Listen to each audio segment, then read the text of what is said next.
Hi, I'm Jodie Strachan and this is my face-off audition for season 9. I've always had an interest in animal hybrids.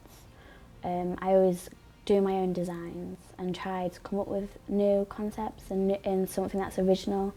So I knew I hadn't done a lion before. I needed like a thing that was like a cat-like, so I wanted to try something new.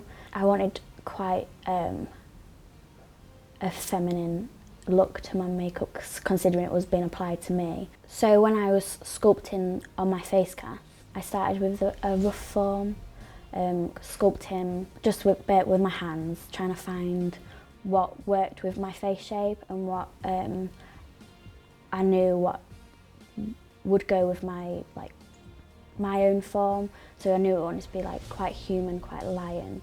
I ended up with quite a larger snout rather than a petite like kitten nose.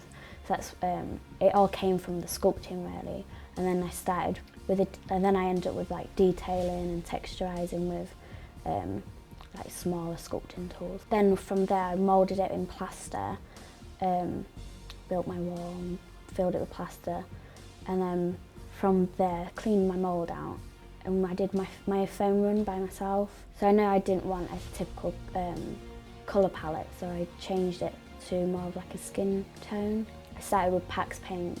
I started with the lighter colours, trying to work with my own skin tone as a base, and then within the creases and the folds of the skin within the sculpt. And then I started with the deeper colours, putting into the wrinkles and the folds of the skin, and added a bit more of a texture with like a sponge. And then for more finer colours I added Skin Illustrator and used a stipple sponge and mottled the colours around to make it more of a complexion rather than just one solid colour. From that was my pre-paint ready for application. I took the flashing off from the excess foam and measured up to my face and powdered around my face to measure up. Then started gluing the appliance down with Prosthetic. From where the powder was around my face, I knew where it was going to mark up. I'm using Prosthetic to glue the application down.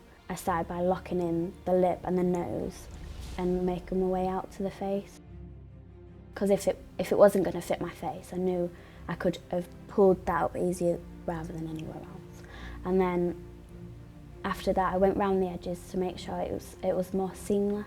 And then went from there. Once it was glued, I went round the edges to try and make it more seamless around my eyes. And then for final colouring, round my eyes, round the rest of my skin that showed. So once the prosthetic was on, it was seamless from prosthetic to skin, and it blended nicely. From where the prosthetic met my skin, I knew it was going to be more seamless. So that's where the colouring on the application started. So it was going to be one full look rather than just a mask. Touched up the colours, made it look more deep, so like my eyes popped. Finally I did my hair, backcombed my hair and put my coat on because it had quite a big mane, so it tied in well and it was done. From a young age I knew I was interested in art. At nursery school I was always drawing pictures rather than doing anything else, giving my friends pictures to give to their mums, things like that. So I was always artistic. And then into secondary school, an interest in makeup became more prominent. I went to a few events where there was my tutors who teach me now were talking about special effects, and I remember turning to my mum and going, that's what I want to do. I want to make people look ugly and make people look just unusual. So then it started going on to like YouTube and trying to find out how I could do it myself. And then I applied for university. Well, I did my fine art diploma. I was always painting like portraits and always had an interest in people's faces as well, so that's where it came about. And then always helping out on other people's projects if they needed a makeup artist. So luckily enough I have this on my doorstep, this degree, and then I'm in my final year now, so I'm nearly finished and I've loved it. I love doing what I do, and I love going through the processes of special effects as well. For people that may not understand the terminology, creating an understanding for people that I may work with on film sets so they know what's expected of me as an artist as well.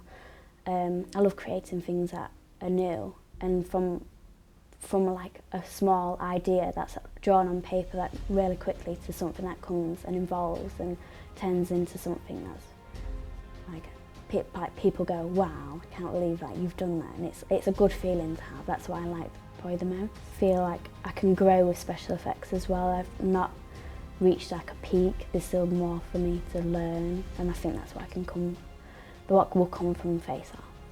I love creature design. I love drawing up the concepts of different characters and creatures, and